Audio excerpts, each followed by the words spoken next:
ating butter na pinalambot. Okay. And maybe a pinch of salt.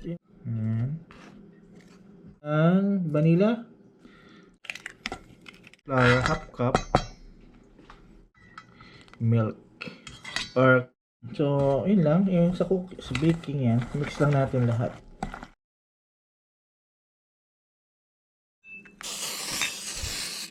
Siguro mga 1/3 or maluto siya. Tama na ba? Cook. Ay, hindi man tayo baker. Nanonood lang tayo ng mga video. Ayan. Oh, may Sunday siyang work.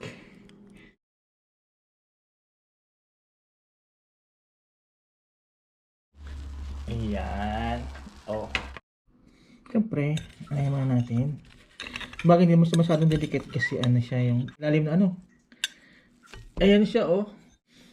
Mas maganda kayong runny. Yung iba gusto ng runny. Pero at least yan oh.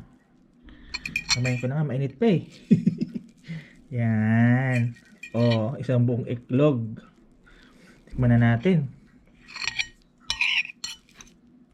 Very soft yung ating bread with the egg. Nakita niyo ba yung usok?